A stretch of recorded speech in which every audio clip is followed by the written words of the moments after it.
as cops, we're responsible for every single round that leaves our weapon. Eric Ballier is a 25-year career federal agent who most recently oversaw use of force investigations for Homeland Security Investigations, or HSI. We asked him what to make of the tactics used by federal agents in the fatal Minnesota shooting. In my 25 years, I've done hundreds of vehicle stops. If someone is fleeing, that is not a justification for the use of deadly force. In this moment, the officer crosses in front of the vehicle. He opens fire on the driver, 37-year-old Renee Good.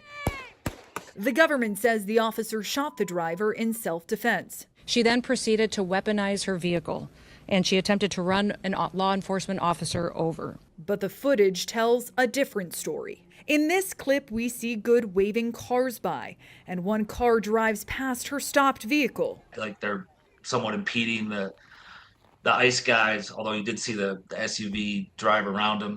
Next, officers exit the car and approach Good's vehicle. Right out of the gate, it's escalatory in nature. And then the agent with the black mask reaches for the driver's side door handle to try to open it. From the video, like the reverse lights are on. From this other video angle, we can see that the officer has already crossed in front of the car.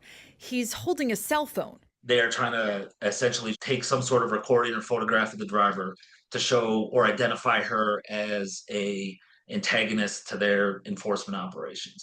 What he does is cross in front of and stay in front of a occupied running vehicle. You should not be intentionally putting yourself in front of a vehicle unless absolutely necessary. And with a cell phone in his left hand, he draws his pistol with his right hand, and in very quick succession, rattles off 3 rounds.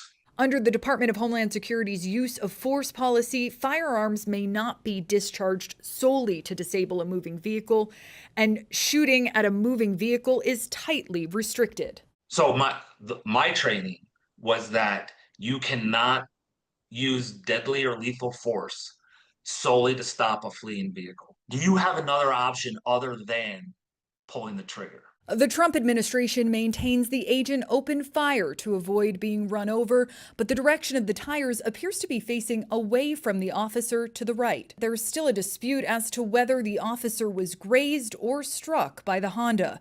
He continues to fire even after moving out of the way of the vehicle. If she is intentionally trying to hit that agent or officer, those tires are pointed in the opposite direction, and the vehicle's trajectory after the shots would be continuing to the left. After 3 shots, the car veers away. Oh my God! According to Ballier, both the officer's gunfire and the car accelerating could have put agents and the surrounding crowd of bystanders in danger. These are all factors that law enforcement officers have to weigh before pulling the trigger.